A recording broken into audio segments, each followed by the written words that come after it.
Hello and welcome to wake up. बच्चों, आज की इस वीडियो में हम डिस्कस करेंगे क्लास 10th साइंस का मिड टर्म का पेपर जो आपकी इवनिंग शिफ्ट में पूछा गया है। ओके, सो बिना किसी देरी के चलिए शुरू करते हैं क्वेश्चन नंबर 1 से। सो फर्स्ट क्वेश्चन है vigorous reaction of quick lime with water to produce the slake lime. इन्होंने बोला है कि जब हम क्विक लाइम को यानी कि CaO को, कैल्शियम ऑक्साइड को रिएक्ट करते हैं वाटर के साथ तो क्या फॉर्म होता है? स्लेक लाइम यानी कि कैल्शियम हाइड्रोक्साइड फॉर्म होता है। ठीक है, हमसे बोला गया है कि ये कौन सी रिएक्शन है, किस टाइप की रिएक्शन है। तो बच्चों, क्योंकि यहाँ पर दो रिएक्टेंट्स मिलकर एक नया प्रोडक्ट बना रहे हैं, इसीलिए हम इसको बोलेंगे combination reaction. Okay, next question है white silver chloride when kept in sunlight turn. अगर हम वाइट सिल्वर क्लोराइड को यानी कि AgCl को सनलाइट में रखेंगे तो दो चीज़ें फॉर्म होती हैं बच्चों। फर्स्ट इज़ Ag यानी कि सिल्वर और दूसरा बनेगा क्लोरीन गैस। ठीक है, so this is green colour या फिर सिल्वरिश कलर का होता है ये, whereas AgCl is white in colour. So हमसे पूछा है क्या कलर फॉर्म होगा, सो इसका आंसर होगा option number C, grey colour. Next है when a pH paper is dipped in a solution it showed pH value of 7, its corresponding colour on pH scale is. तो बच्चों, जब भी pH 7 होगा तो कलर होगा आपका green. Okay, which gas evolve when zinc metal reacts with dilute sulphuric acid. तो अगर हम जिंक को रिएक्ट करेंगे डाइल्यूट सल्फ्यूरिक एसिड के साथ तो क्या फॉर्म होगा? Zinc sulphate plus hydrogen gas. Okay, so इसका आंसर होगा option number B। Next question है after conducting an experiment 4 students arrange the given metal in their decreasing order of reactivity, which students has arrange the metal in correct order. तो हमें बताना है कि इसमें से किस स्टूडेंट्स ने करेक्ट ऑर्डर में एलिमेंट्स को अरेंज किया है। तो बच्चों, सबसे पहले आना चाहिए एल्यूमिनियम, उसके बाद zinc, then iron and then copper. ठीक है, तो इसका करेक्ट आंसर होगा बच्चों ऑप्शन नंबर A। नेक्स्ट है during the respiration of breakdown of glucose a 6 carbon molecule into the 3 carbon molecule pyruvate takes place in. So बच्चों, जब भी ग्लूकोज से पायरुवेट बनता है तो ये वाला रिएक्शन जो है ना वो साइटोप्लाज्म में होता है। ओके, नेक्स्ट है the process by which a device acting as an artificial kidney removes the nitrogenous waste product from the blood in case of kidney failure is called. So बच्चों, एक ऐसा प्रोसेस जिसके अंदर artificial kidney से ही हम nitrogenous waste को remove करते हैं बॉडी से, तो उसको बोलते हैं बच्चों डायलिसिस। ठीक है, option number A, dialysis. Next question है the part of neuron through which the information travel as an electrical impulse. तो बच्चों, जब भी कोई इन्फॉर्मेशन न्यूरॉन लेती है, जैसे कि मान लो ये आपकी न्यूरॉन है, इसने डेंड्राइट से इन्फॉर्मेशन ली, तो बच्चों वो केमिकल फॉर्म में होती है, यानी कि केमिकल सिग्नल की फॉर्म में इन्फॉर्मेशन ली जाती है। और जैसे ही वो इन्फॉर्मेशन एक्सॉन की तरफ जाती है तो वो इन्फॉर्मेशन कन्वर्ट हो जाती है इलेक्ट्रिकल सिग्नल में। तो इसका आंसर होगा एक्सॉन, बिकॉज यहाँ पर ही जो हमारे इम्पल्स हैं, जो केमिकल इम्पल्स हैं, वो इलेक्ट्रिकल इम्पल्स में कन्वर्ट हो जाते हैं। नेक्स्ट क्वेश्चन है plant hormone found in the areas of rapid cell division such as in fruits and seeds are. तो अगर प्लांट्स के अंदर सेल डिवीजन बहुत जल्दी जल्दी होता है तो वो किस हार्मोन की वजह से होता है? That is cytokinin. Okay, next is the diameter of the reflecting surface of spherical mirror is called. तो हमारे पास ये है हमारा एक स्फेरिकल मिरर। ठीक है, तो इसका जो ये डायमीटर होता है ना, इसको हम क्या बोलते हैं? Aperture.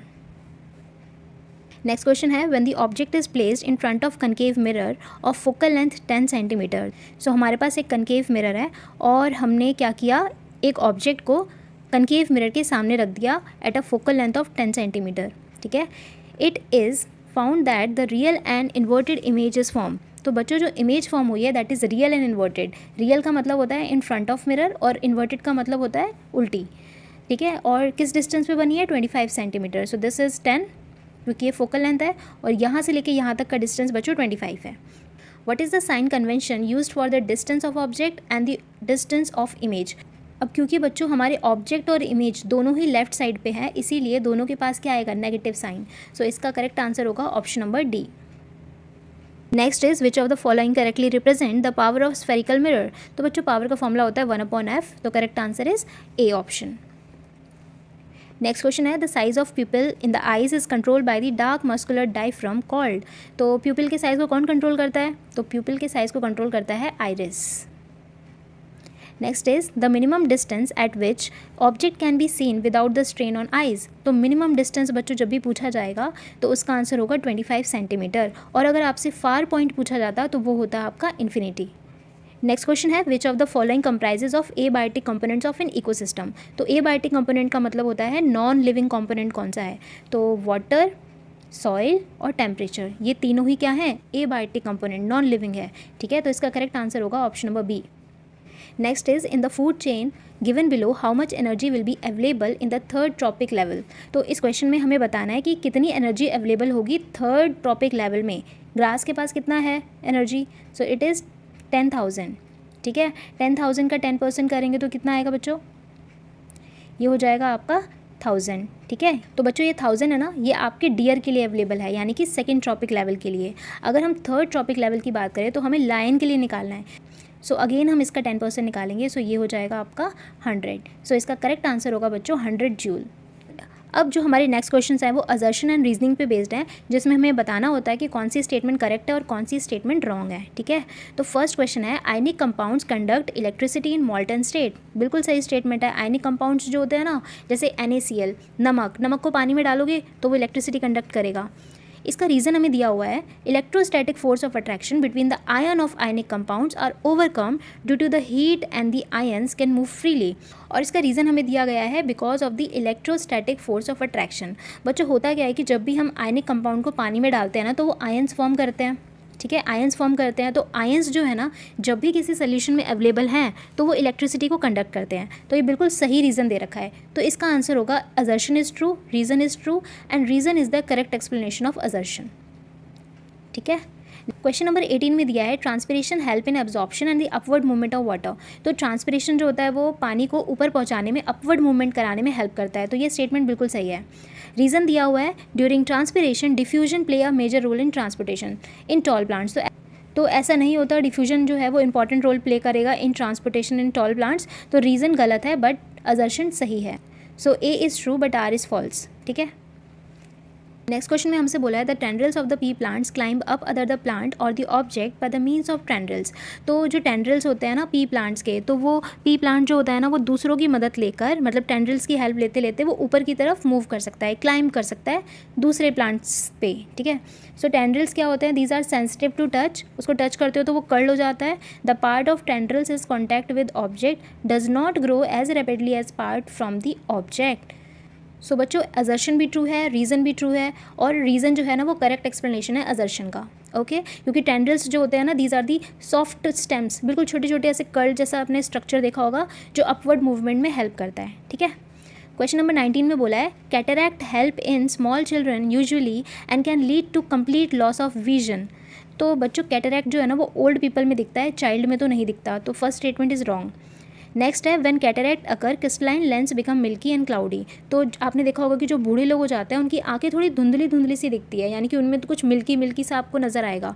So this is because of the cataract, okay. So reason is true but assertion is false. Section B पे चलते हैं। क्वेश्चन नंबर 21 है what happen when the iron nail is kept inside the copper sulphate solution for some time. अगर मैं iron nail को copper sulphate में रख दूँ, तो मैंने आयरन नेल को कॉपर सल्फेट सोल्यूशन में रख दिया कुछ टाइम के लिए, तो क्या होगा। तो बच्चों आयरन जो है ना वो कॉपर सल्फेट के साथ रिएक्ट करेगी और क्या बनाएगी, कॉपर प्लस FeSO4। क्योंकि जो आयरन है वो ज़्यादा रिएक्टिव है तो ये इसको डिस्प्लेस कर देगा। तो क्या बनेगा, कॉपर प्लस FeSO4 बनेगा, ठीक है। नेक्स्ट हमसे बोला है right a balanced chemical equation when the copper wire is burnt in air. Copper को अगर हम एयर में बर्न करेंगे यानी कि ऑक्सीजन देंगे तो क्या होगा, ट्वाइस ऑफ कॉपर ऑक्साइड बनेगा, यानी कि कॉपर ऑक्साइड का फॉर्मेशन होगा which is black in colour, ठीक है।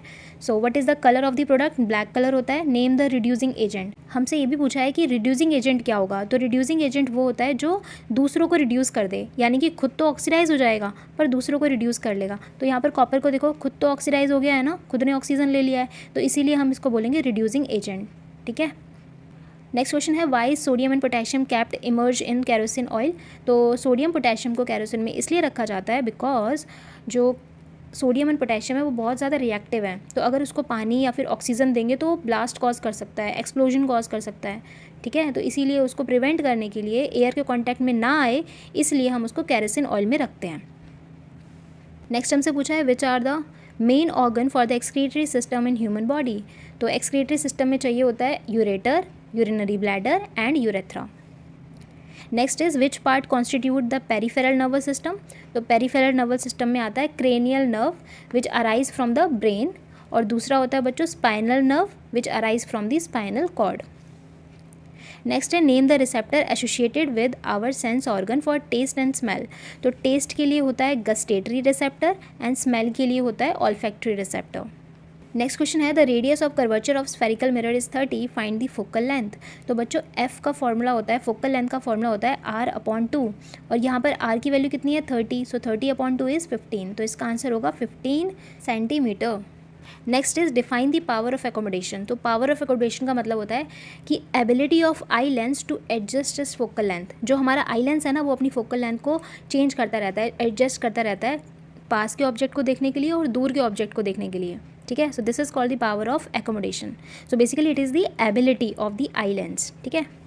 फिर हमसे पूछा है what is the range of distance of normal eye. तो नॉर्मल आई का जो रेंज होता है बच्चों वो होता है 25 सेंटीमीटर, जो कि नियर पॉइंट है। और अगर हम फार पॉइंट की बात करें तो दिस इज़ इन्फिनिटी, ठीक है। नेक्स्ट हमसे बोला है why do taste and the smell of oil containing food item change when left in open. तो जब हम किसी भी खाने को खुला छोड़ देते हैं तो उसमें से स्मेल आने लग जाती है, तो इस चीज़ को हम कैसे प्रिवेंट कर सकते हैं। तो बच्चों स्मेल आती है because of the rancidity. Rancidity एक ऐसा प्रोसेस होता है जिसमें फूड का ऑक्सीडेशन हो जाता है ना, ऑक्सीडाइज हो जाता है फूड। तो उसको बचाने का क्या तरीका है भाई, एयर टाइट कंटेनर में खाने को रखो या फिर रेफ्रिजरेटर में रख दो, है ना, या फिर एंटीऑक्सीडेंट्स का इस्तेमाल करो। नेक्स्ट क्वेश्चन है what is the chemical name of bleaching powder. So chemical name होता है बच्चों calcium oxychloride. Right the chemical reaction that show how bleaching powder is manufacture. तो ब्लीचिंग पाउडर के लिए क्या रिएक्शन होता है वो आपको ये लिखना है, ठीक है, जो आपको स्क्रीन पे दिख रहा है। Next is give any two purpose for which it is used. तो ये किस लिए इस्तेमाल किया जाता है, फॉर डिस्कलरेशन, है ना। जैसे कि लोग जो होते हैं फीमेल्स बेसिकली वो ब्लीचिंग कराती हैं ताकि जो उनकी स्किन है वो फेयर हो जाए, डिस्कलर होकर फेयर हो जाए, ठीक है। और हम लिख सकते हैं ब्लीचिंग ऑफ क्लोथ्स की ब्लीचिंग भी कराई जाती है, तो वहाँ पर भी यूज़ होता है, ओके। बाकी रेस्ट आप अपनी NCERT की बुक से भी लिख सकते हैं। Next is using the flow chart show the transportation of blood starting from the left atrium to the human heart. तो बच्चों अगर जैसे कि ये हमारा हार्ट है तो हार्ट में 4 चैम्बर होते हैं। सो this is the left atrium. So this is the left atrium. So left atrium से जो जाएगा ये लेफ्ट वेंट्रिकल में। लेफ्ट वेंट्रिकल से बच्चों ये ऊपर जाकर यहाँ पर होती है बच्चों आपकी एओर्टा। एओर्टा से होकर ये जाएगी हमारी आर्टरीज़ में, ठीक है। आर्टरीज़ में जा कर के ये जाएगी कैपिलरीज़ में, ठीक है। कैपिलरीज़ के बाद ये अपर एंड लोअर बॉडी पार्ट में ट्रांसपोर्ट होगा थ्रू द डिफ्यूजन। देन उसके बाद जो डीऑक्सीजनेटेड ब्लड है वो वेन्स में जाएगा, ठीक है। और ये वेना केवा के थ्रू हमारे राइट एट्रियम में आएगा। राइट एट्रियम से जाएगा बच्चों राइट वेंट्रिकल में, और राइट वेंट्रिकल से यहाँ से निकलेगी आपकी पल्मोनरी आर्टरी। यहाँ से निकलेगी बच्चों आपकी पल्मोनरी आर्टरी जो लंग्स में जाएगी, और लंग्स में आपका फिल्ट्रेशन हो जाएगा, ठीक है। जो आपकी ऑक्सीजन है और कार्बन डाइऑक्साइड है उसका एक्सचेंज हो जाएगा, एंड देन अगेन कहाँ पर आएगा, लेफ्ट एट्रियम में। सो आई होप ये सारे स्टेप्स आपको क्लियर हैं। नेक्स्ट हमसे बोला है why is lymph known as tissue fluid, where does it finally flow to. तो बच्चों होता क्या है कि जब भी हमारी आर्टरीज़ के थ्रू ब्लड जो है वो कैपिलरीज़ में आता है, तो कैपिलरीज़ के थ्रू कुछ ब्लड जो है ना वो लीक हो जाता है। उसमें RBCs का साइज़ बड़ा होता है इसीलिए वो नहीं आ पाती, बट जो हमारी WBCs हैं, प्लाज्मा है, कुछ प्रोटीन है, वो सब जो है ना वो इकट्ठा हो जाता है इन दी इंटरसेलुलर स्पेस, ठीक है। तो बच्चों ये जो हमारे कॉम्बिनेशन है of plasma, protein and some blood cells, it is called the tissue fluid, ठीक है। सो टिश्यू फ्लूइड क्या करता है, it drains into the lymphatic capillaries. Just like आपने देखा होगा ब्लड जो है वो ब्लड कैपिलरीज में जाता है, इसी तरीके से लिम्फ जो है वो लिम्फेटिक कैपिलरीज में जाता है फ्रॉम द इंटरसेलुलर स्पेसेस, ठीक है। इंटरसेलुलर स्पेस में तो प्रेजेंट होता है वो, फिर वहाँ से वो बनाता है लिम्फ वेसल, और लिम्फ वेसल से वो लार्जर वेन्स को ज्वाइन कर लेता है, ठीक है। लिम्फ जो है ना वो एक्स्ट्रा फ्लूइड कैरी करता है from the extra cellular space back into the blood. तो जो भी एक्स्ट्रा सेलुलर स्पेस है वहाँ पर जो एक्स्ट्रा फ्लूइड है उसको कैरी करने का काम किसका है, लिम्फ का, ठीक है। और वो उसको मिक्स कर देता है विद द ब्लड। नेक्स्ट है write the name of the hormone secreted and its function for the endocrine glands. So बच्चों पिट्यूटरी ग्लैंड जो है वो ग्रोथ हार्मोन रिलीज़ करता है जो हमारी बॉडी की डेवलपमेंट में हेल्प करता है। थायरॉयड ग्लैंड जो है वो थायरॉक्सिन रिलीज़ करता है, जो हमारे बॉडी में जो मेटाबॉलिज्म है, कार्बोहाइड्रेट, फैट्स, प्रोटीन, इन सब के जो भी रिएक्शंस होते हैं ना, उनको रेगुलेट करता है। ओवरीज ईस्ट्रोजन रिलीज़ करती हैं, जो हमारी बॉडी के अंदर सेकेंडरी सेक्सुअल कैरेक्टरिस्टिक जो डेवलप होना होता है, या फिर कुछ भी हमारे बॉडी में हार्मोनल चेंजेस आते हैं, it's just because of the ovaries oestrogen. Okay, next हमसे पूछा है define the absolute refractive index of the medium. So बच्चों, रिफ्रैक्टिव इंडेक्स का मतलब होता है if the medium 1 is air then the refractive index of medium 2 with respect to the air is called the absolute refractive index. बच्चों, refractive index का basically मतलब होता है कि जब भी एक मीडियम से दूसरे मीडियम में लाइट रे ट्रैवल करती है तो कितनी स्पीड में चेंज आया, कितना चेंज आया स्पीड में, ठीक है, दैट इज़ रिफ्रैक्टिव इंडेक्स। तो जब भी हमारे पास एक मीडियम एयर है और दूसरी मीडियम कुछ भी हो सकता है, it can be glass, it can be water, तो उसके रिस्पेक्ट में जब भी आप रिफ्रैक्टिव इंडेक्स फाइंड करेंगे then it is called the absolute refractive index. याद रखना, मीडियम 1 जो है वो एयर होना चाहिए। ओके, नेक्स्ट है the speed of the light in the medium is 1.5 × 10⁸ find the refractive index. So refractive index का फॉर्मूला होता है refractive index of medium upon में स्पीड ऑफ लाइट अपॉन में speed of light in medium 2। Okay, next है how is spectrum formed from white light. White light से spectrum कैसे बनता है और स्पेक्ट्रम्स को हम रिकम्बाइन कैसे कर सकते हैं, डायग्राम के थ्रू एक्सप्लेन करना है।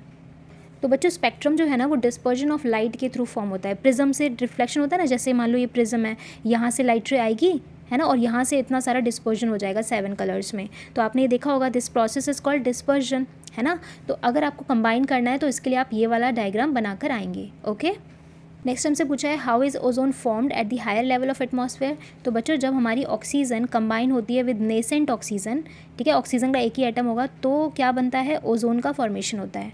Why is the presence of ozone layer important. तो बच्चों, ओजोन लेयर हमें हार्मफुल यूवी रेज से प्रोटेक्ट करती है, हमें कैंसर से बचाती है, जो स्किन कैंसर्स हो जाते हैं, या फिर इरिटेशन से बचाती है। तो हमारी ओजोन लेयर जो है ना वो बहुत इंपॉर्टेंट रोल प्ले करती है। ओके, नेक्स्ट है metal W is used in baking. Baking में इस्तेमाल होता है, वहीं पे क्लिक कर जाना चाहिए कि W जो हो गया वो है NaHCO3, बेकिंग सोडा, ठीक है। नेक्स्ट हमसे बोला है कि जब हम इस बेकिंग सोडा को रिएक्ट करते हैं डाइल्यूट हाइड्रोक्लोरिक एसिड के साथ, तो NaHCO3 को रिएक्ट कर दो किसके साथ, HCl के साथ, तो क्या बनेगा, NaCl बनेगा, वाटर एंड CO2 फॉर्म होगा, ठीक है, एंड CO2। फिर हमसे बोला है गैस X इज़ रिलीज, तो X से ही समझ आ गया कौन सी गैस रिलीज़ हो रही है, CO2 गैस रिलीज़ हो रही है, तो X का नाम CO2।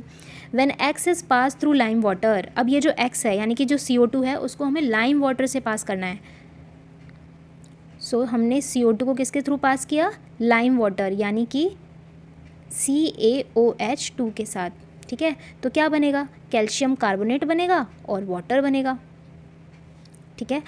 फिर हमसे बोला है it forms a milky white precipitate Y, तो मिल्की वाइट बच्चों होता है कैल्शियम कार्बोनेट, तो वाई का मतलब भी पता चल गया, Y is calcium carbonate.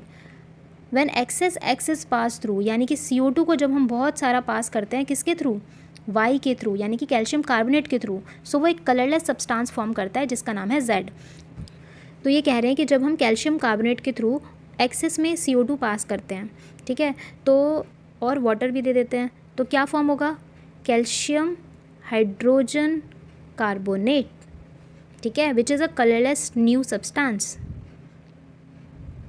So I hope आपको इन दोनों के आंसर पता चल गए। Now which products are form when the HCl reacts with sodium hydroxide.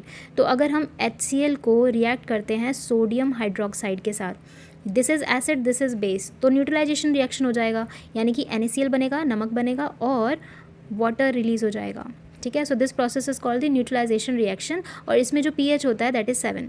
Next is what is the name given to such reaction, तो न्यूट्रलाइजेशन रिएक्शन बोलते हैं। गिव द pH 7 होता है। नेचर ऑफ सब्सटेंस फॉर्म, जो nature होता है that is neutral salt. Next है if magnesium hydroxide is used instead of sodium hydroxide, तो अगर हम मैग्नीशियम हाइड्रोक्साइड का इस्तेमाल करते ना कि सोडियम हाइड्रोक्साइड का, but changes is expected in the pH value और नेचर पे क्या असर पड़ता। तो बच्चों, जो मैग्नीशियम हाइड्रोक्साइड होता है ना वो वीक बेस होता है, तो वो कम रिएक्ट करेगा, इसका जो pH वैल्यू है ना बच्चों वो कम हो जाएगा 7 से, ठीक है, क्योंकि वो ज़्यादा बेसिक नहीं है तो वीक की तरफ आएगा, कम होगा 7 से, थोड़ा सा हल्का सा कम कर दो, ठीक है। What is the nature of new product form, तो थोड़ा सा एसिडिक होगा, ठीक है, क्योंकि यहाँ पर प्रोडक्ट फॉर्म जो होगा ना that is called the MgCl। चलो रिएक्शन देखते हैं। हमें बोला है कि हमने HCl के साथ रिएक्ट किया है MgOH2 को, ठीक है, तो बनेगा MgCl2 प्लस वाटर, ठीक है। और ये जो MgCl2 है ना ये थोड़ा सा एसिडिक होगा। नेक्स्ट है list the events that occur during the photosynthesis. तो इवेंट्स क्या होते हैं, absorption of light by the chlorophyll. तो हमारी लीव्स के अंदर ना बच्चों क्लोरोफिल प्रेजेंट होती है। क्लोरोफिल जो है ना वो लाइट को एब्जॉर्ब कर लेती है, लाइट को एब्जॉर्ब करने के बाद उसको केमिकल एनर्जी में चेंज कर देती है, और जो हमारे वाटर के मॉलिक्यूल्स होते हैं उसको स्प्लिट करके हाइड्रोजन और ऑक्सीजन बना देती है, ठीक है। उसके बाद जो हमारा जो कार्बन डाइऑक्साइड होता है ना उसको रिड्यूस करके कार्बोहाइड्रेट बनाती है, okay. And these whole steps are called photosynthesis, ठीक है। ये जो प्रोसेस पूरा बताया है ना इसी को बोलते हैं photosynthesis. Which test is use to detect the presence of starch. Starch के लिए बच्चों आयोडीन टेस्ट कर लो। उसके अंदर क्या होता है कि अगर मान लो हमारा पोटैटो है, पोटैटो के अंदर मैंने आयोडीन डाला तो वो अगर ब्लू ब्लैक कलर देता है तो हम बोल सकते हैं उसके अंदर स्टार्च प्रेजेंट है, और अगर ब्लू ब्लैक कलर नहीं आ रहा है तो स्टार्च प्रेजेंट नहीं है। नेक्स्ट है why is leaf boiled in alcohol using a water bath before conducting starch experiment. वो इसलिए ताकि हम क्लोरोफिल को रिमूव कर दें, ठीक है, इसीलिए हम उसको एल्कोहल में डिसॉल्व करते हैं और डीकलराइज करते हैं। नेक्स्ट हमसे पूछा है what is the role of hydrochloric acid. तो हाइड्रोक्लोरिक एसिड तो जर्म्स को किल करने में इस्तेमाल होता है, और साथ ही साथ वो एसिडिक मीडियम देता है ताकि पेप्सिन जो है ना वो एक्ट कर सके। नेक्स्ट हमसे पूछा है which enzymes are secreted by pancreas. Pancreas कौन से एंजाइम सिक्रेट करता है, तो पैनक्रियाज सिक्रेट करता है ट्रिप्सिन, लाइपेज। ट्रिप्सिन जो होता है वो प्रोटीन का ब्रेक डाउन करता है, लाइपेज जो है वो फैट का ब्रेक डाउन करता है, ठीक है। नेक्स्ट है where does the final digestion takes place. Final digestion होता है स्मॉल इंटेस्टाइन में। What are the final products of complete digestion. तो जब कंप्लीट डाइजेशन हो जाता है तो प्रोडक्ट जो फॉर्म होते हैं that is glucose, amino acids and fatty acids. Carbohydrate से बनता है ग्लूकोज, प्रोटीन से बनता है अमाइनो एसिड, एंड फैट से बनता है fatty acids and glycerol. Next हमसे बोला है why do stars twinkles but planets do not. Star तो ट्विंकल करते हैं पर प्लैनेट्स ट्विंकल नहीं करते। वो इसलिए बच्चों क्योंकि जो स्टार्स है ना उसको पॉइंट साइज ऑब्जेक्ट की तरह ट्रीट किया जाता है। तो मान लो कि ये स्टार है, ठीक है, तो स्टार को अब ना हमारी जो एटमॉस्फेरिक लेयर्स हैं उसको क्रॉस करके आना है। तो एटमॉस्फेयर में जो लेयर्स है ना बच्चों उन सभी की डेंसिटी अलग होती है, तो इसीलिए ना क्योंकि सबका रिफ्रैक्टिव इंडेक्स भी अलग अलग है तो यहाँ पर एटमॉस्फेरिक रिफ्रैक्शन देखने को मिलेगा। कुछ इस तरीके से लाइट रे जो है ना वो ट्रैवल करेगी, बेंडिंग ऑफ लाइट होगी, यहाँ पर बार बार एटमॉस्फेरिक रिफ्रैक्शन होगा, तो हमारे पास लाइट रे कभी आएगी और कभी कभी नहीं आएगी, ठीक है। तो इसीलिए हमें स्टार जो है ना वो ट्विंकल करते हुए नज़र आता है, जबकि प्लैनेट जो है ना वो it is nearer to us, थोड़ा पास होता है, और साथ ही साथ ना it is the combination of multiple points. तो अगर हम यहाँ पे खड़े हैं और लाइट रे हमारी आंखों तक आ रही है, ठीक है, और दूसरी लाइट रे आते हुए टाइम लग रहा है, तो जो तीसरी लाइट रे होगी ना वो उसको कॉम्पनसेट करके हमारी आंखों तक पहुंच जाएगी। तो मतलब कि एक भी ऐसे पॉइंट ऑफ टाइम नहीं होगा जिस पे हमें ये लगेगा कि लाइट रे हमारी आंखों तक नहीं पहुंची, क्योंकि मल्टीपल पॉइंट्स है ना, अगर एक पॉइंट नहीं पहुंच पाया तो दूसरे पॉइंट से लाइट पहुंच जाएगी, ओके। सो इसीलिए हम बोलते हैं कि यहाँ पर एक पॉइंट जो है ना वो दूसरे पॉइंट को कॉम्पनसेट कर सकता है, पर यहाँ कोई ऐसा चांस नहीं है क्योंकि वो पॉइंट साइज़ है, दूसरे को आने को टाइम लगेगा। इसीलिए हम बोलते हैं कि स्टार ट्विंकल करते हैं but planets do not twinkle, okay. पल रीज़न है atmospheric refraction. Next is why sky appears dark instead of blue to an astronaut. Astronaut को जो स्काई है ना वो ब्लैक क्यों नज़र आता है, क्योंकि स्पेस में कोई एटमॉस्फेयर नहीं है, वहाँ पे कोई भी स्कैटरिंग नहीं हो रही लाइट की, ठीक है। सो जो स्काई है ना वो डार्क दिखता है। नेक्स्ट हमसे पूछा है which phenomena are involve in the formation of rainbow, explain it with the help of diagram. तो हमें बताना है कि रेनबो के अंदर कौन कौन से प्रोसेसेस इन्वॉल्व होते हैं। तो रेनबो फॉर्मेशन में 3 प्रोसेसेस इन्वॉल्व होते हैं। First is dispersion, second is total internal reflection, and third is refraction, ठीक है। तो इन सभी के बारे में आपको लिखना है और साथ ही साथ ये डायग्राम ड्रॉ करना है, ऑलराइट। नेक्स्ट हमसे बोला है the position in which we see the star is not its actual position. जिस पोजीशन में हम स्टार को देखते हैं वो उसकी एक्चुअल पोजीशन नहीं होती, अपेरेंट पोजीशन होती है, ठीक है। ऐसा क्यों होता है, बिकॉज हमारी अर्थ सरफेस के ऊपर ना एटमॉस्फेयर में काफ़ी सारी लेयर्स होती हैं, ट्रोपोस्फेयर, स्ट्रेटोस्फेयर, इन सब की जो डेंसिटी है वो अलग होती है। तो जब भी लाइट रे आएगी तो वो रिफ्रैक्ट हो जाएगी because of different refractive index, ठीक है। तो जो हमें पोजीशन दिखनी चाहिए स्टार की वो नहीं दिखती, हमारा जो आइज़ है ना वो ट्रेस करेगा टू दी अपेरेंट पोजीशन, जो इमेजिनरी पोजीशन है बेसिकली। ओके, नेक्स्ट बच्चों question number 37, Raghu while doing experiment in laboratory found that aluminium oxide react with dilute hydrochloric acid. He knew that metal oxides were basic in nature and hence the reaction with an acid was possible.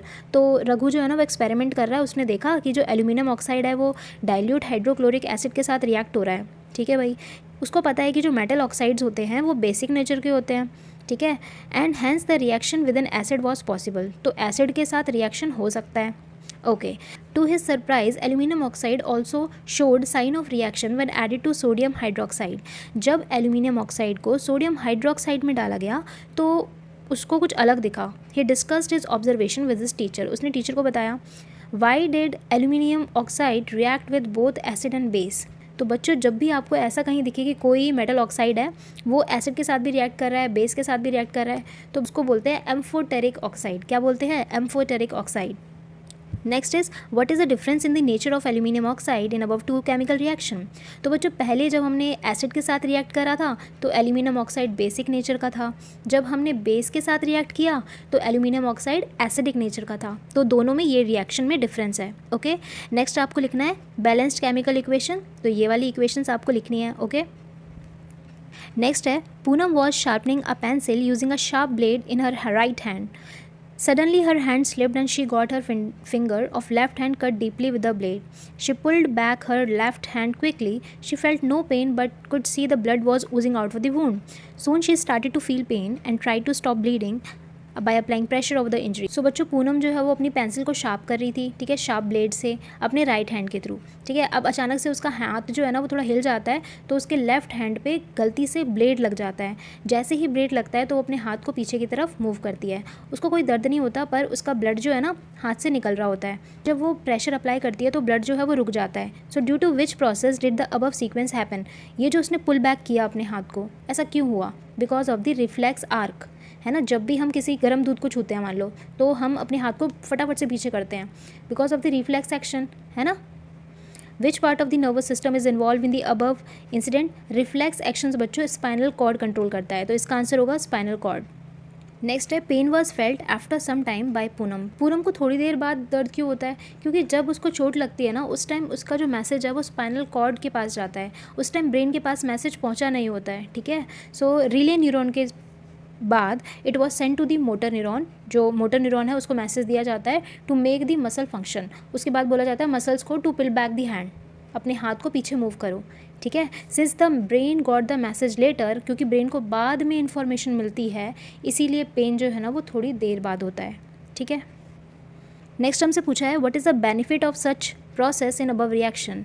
So when brain is involve there is a thinking and delays the process. तो अगर brain इस process में involve होता तो brain जो है ना उसका काम है थिंकिंग करना, वो सोचने में लग जाता कि भाई पुल करना है या नहीं करना. ठीक है, तो इस वजह से डिले हो जाता और काफ़ी ज़्यादा डैमेज होता. तो इंजरी को रिड्यूस करने के लिए, कम डैमेज हो इसीलिए हम रिफ्लेक्स एक्शन का कॉन्सेप्ट यहाँ पे लगाते हैं. तो विदाउट थिंकिंग रिफ्लेक्स एक्शन होता है. ठीक, नेक्स्ट है Shreya went to laboratory along with her friends. तो श्रेया लैब में जाती है. लैब में she was given a rectangular slab मिलती है उसको. ठीक है, पिंस वगैरह मिलते हैं, ड्राइंग शीट मिलती है. टीचर एक्सप्लेन करती है कि लाइट रे के पाथ को कैसे ट्रेस करना है. ठीक है, तो श्रेया ना सारे स्टेप्स को फॉलो करती है. ठीक है, ऑल द पिंस उसको फिक्स कर लेती है in the straight line. But when she observe from outside, जब वो बाहर से देखती है then they were not in a straight line. तो उसको लगता है ये सब स्ट्रेट लाइन में तो है ही नहीं. She noted her observation and discuss with the friend. तो उसने सारी ऑब्जर्वेशन को नोट किया और अपनी फ्रेंड्स के साथ डिस्कस किया. व्हाट हैपन व्हेन लाइट रे enter the one transparent medium of another. तो जब भी लाइट रे एक मीडियम से दूसरे मीडियम में जाती है, सपोज करो रेयर मीडियम से डेंसर मीडियम में जाएगी, तो लाइट है ना बच्चों रिफ्रैक्ट करेगी, रिफ्रैक्शन का प्रोसेस होगा. ठीक है, what is lateral displacement. So lateral displacement कब होता है? जब जो इमर्जेंट रे है ना वो थोड़ी शिफ्ट हो जाती है इस तरीके से कि वो पैरेलल बन जाए इंसिडेंट रे के. तो इमर्जेंट रे पैरेलल है किसके? इंसिडेंट रे के. तो इस शिफ्ट को हम लेटरल डिस्प्लेसमेंट बोलते हैं. ठीक है, तो आपने स्लैब के अंदर देखा होगा ना कि जब लाइट रे आती है देन उसके बाद रिफ्रैक्ट होती है, देन उसके बाद इमर्जेंट रे वहाँ से निकलती है.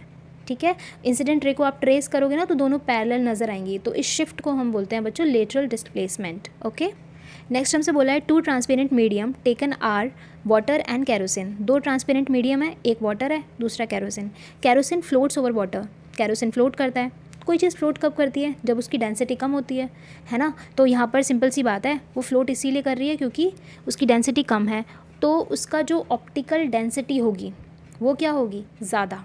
याद रखना, कैरोसिन जो है ना वो उसकी जो मास डेंसिटी है वो कम है पानी से, पर उसकी जो ऑप्टिकल डेंसिटी है वो ज़्यादा होगी। ठीक है, सो लाइट जो होगी ना वो बेंड करेगी अवे फ्रॉम द नॉर्मल। किधर की तरफ मूव करेगी? Away from the normal, because जो ऑप्टिकल डेंसिटी है कैरोसिन की वो ज़्यादा है पानी के कंपैरिजन में। ठीक है, क्वेश्चन में हमसे यही पूछा गया था, if light goes from kerosene to water then what happen. तो जब कैरोसिन से वाटर लाइट जाएगी तो basically it will move away from the normal. Last question है, which information do we get when it is told that refractive index of diamond is 2.42। अगर हम बोलते हैं कि रिफ्रैक्टिव इंडेक्स 2.42 है डायमंड का, तो इसका क्या मतलब है? डायमंड का रिफ्रैक्टिव इंडेक्स बहुत हाई होता है। ठीक है, और जो स्पीड होती है लाइट की डायमंड में वो स्लो होती है। तो बेसिकली रिफ्रैक्टिव इंडेक्स जो है ना वो स्पीड ऑफ लाइट को रिप्रेजेंट करता है। अगर किसी का रिफ्रैक्टिव इंडेक्स ज़्यादा है तो उसकी स्पीड क्या होगी? कम। ठीक है, और उसकी ऑप्टिकल डेंसिटी बच्चों क्या होगी? ज़्यादा। ठीक है, so light bends more towards the normal जब भी लाइट जो है वो डायमंड से एयर की तरफ आएगी। ठीक है, तो याद रखना बच्चों, डायमंड का रिफ्रैक्टिव इंडेक्स ज़्यादा होता है, उसके अंदर लाइट रे स्लोली मूव करती है। ठीक है, उसकी जो ऑप्टिकल डेंसिटी है वो हाई रहेगी और लाइट जो है वो टुवर्ड्स द नॉर्मल मूव करेगी जब भी लाइट रे डायमंड से एयर की तरफ आएगी, जब भी लाइट रे एयर से डायमंड की तरफ आएगी। ठीक है, so this is all for today. I hope आपको सभी के क्वेश्चन आई होप आपको सारे क्वेश्चंस अच्छे से समझ आए होंगे। सो अगर आपको ये वीडियो पसंद आई है सो प्लीज़ लाइक करें, शेयर करें, सब्सक्राइब करें and thank you so much for watching. See you tomorrow.